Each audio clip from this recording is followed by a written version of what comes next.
नमस्ते, मैं मनीषा हूँ और आज मैं अपनी कहानी साझा करने जा रही हूँ। मेरी शादी के 3 साल बाद मेरे पति और मैं मुंबई में एक नया घर खरीदने का निर्णय लिया। हम एक छोटे से परिवार के साथ यहाँ रहने के लिए बहुत उत्साहित थे।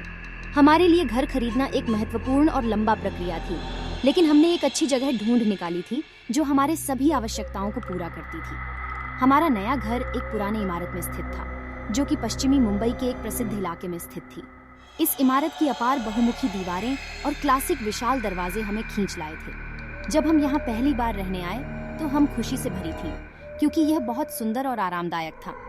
हालांकि हम अपने नए घर में रहते रहते जल्दी ही असामान्य और अनुभव दर्शाई देने लगे। शुरुआत में यह सामान्य था कि हम घर में कभी कभी आवाज सुनते थे, जो कि बहुत ही अलग और भयावह था। मुझे लगता था कि कोई और हमारे घर में विदेशी आवाज बुला रहा है, लेकिन जब मैं पति के पास चली गई तो उन्होंने उसे नहीं सुना।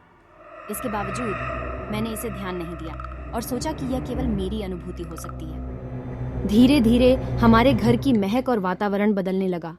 रात को जब हम सोने के लिए बिस्तर पर लेटे थे तो हम कभी कभी अजीब सी आवाजें सुनने लगे। ध्यान देने पर पता चला कि ये आवाजें दरवाजे की ओर से आ रही थीं। हम बहुत बार देखते थे कि दरवाजा आवाज बनाने के लिए हिल रहा है, जैसे कि कोई उसे खींच रहा हो। ये बात सिर्फ हम दोनों ने ही नहीं देखी थी, बल्कि हमारे दोस्त और परिवार के सदस्यों ने भी इसे देखा था। हम अपनी नई इमारत में चौंक गए थे और विचार करने लगे कि क्या हमारे घर में कोई आत्मा या भूत हो सकता है। बार बार हमारे घर में होने वाले अनूठे घटनाओं के बावजूद हम अपनी रोजमर्रा की जिंदगी जीना जारी रख रहे थे। हमें लगता था कि यहाँ के आत्मा है जिस तरह से हमारे घर के साथ खेल रही हैं और हमें जोर दे रही हैं।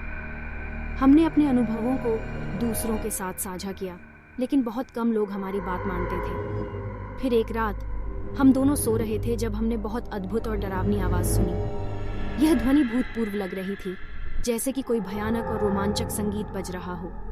हम बिस्तर से उठे और देखने के लिए टाइम लिया, लेकिन हम कुछ भी देख नहीं पाए। यह आवाज सिर्फ हम दोनों को ही सुनाई दी थी और हम दोनों बिल्कुल भयभीत हो गए। दिन पश्चात हमारे घर में और भी भयानक और अजीब घटनाएं होने लगीं।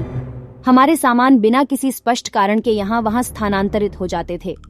कई बार हमने अपनी चीजों को एक जगह से रखते हुए देखा और जब हम वापस आते तो वे कहीं और होते थे।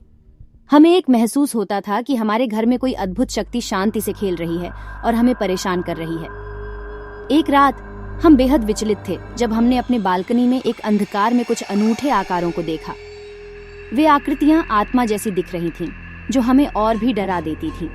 हमने वहां जाकर उन्हें छूने की कोशिश की, लेकिन हमारी हाथों से वे छो गए और हमारे बालकनी से बाहर उड़ गए। हम दोनों ने एक दूसरे को देखा और यह जान लिया कि हमारे घर में कुछ अतीत के अद्भुत प्राणी हैं जो हमारे साथ खेल रहे हैं। इसके बाद से हमने बहुत सावधानी बरती और एक पंडित जी को घर बुलाया, जिसने हमारे घर को शुद्ध किया और भूत निवारण करने की पूजा की। पंडित जी ने हमें बताया कि हमारे घर में कई वर्षों से भूतपूर्व घटनाएं हो रही हैं और उन्होंने यह अनुभव किया है कि वे आत्माएं जो यहाँ रहती हैं खुश नहीं हैं और उन्हें शांति चाहिए। पंडित जी ने एक लंबे समय तक पूजा और मंत्र जाप किया और हमें सलाह दी कि हमें ध्यान रखना चाहिए और आशीर्वाद चाहिए। हमने सकारात्मक सोच और प्रार्थना की और अपने घर में पूर्ण आत्मिक शांति के लिए उपायों का अनुसरण किया। धीरे धीरे हमारे घर की माहौल में सुधार हुआ और हम एक अपार सुकून और शांति का आनंद लेने लगे।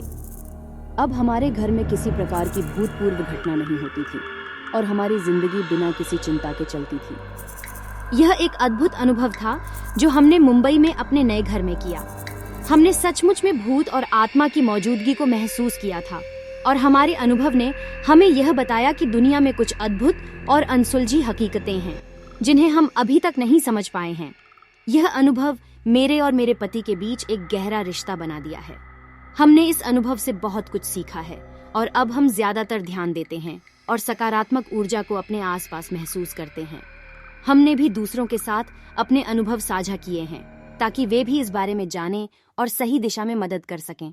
मेरे पति और मैं अब भूतपूर्व घटनाओं के बारे में खुलकर बात करते हैं और ये एक रोचक विषय बन गया है जिस पर हम विचार करते हैं। हम अपनी अनुभूतियों को ध्यान में रखते हैं और उनसे सीखते हैं।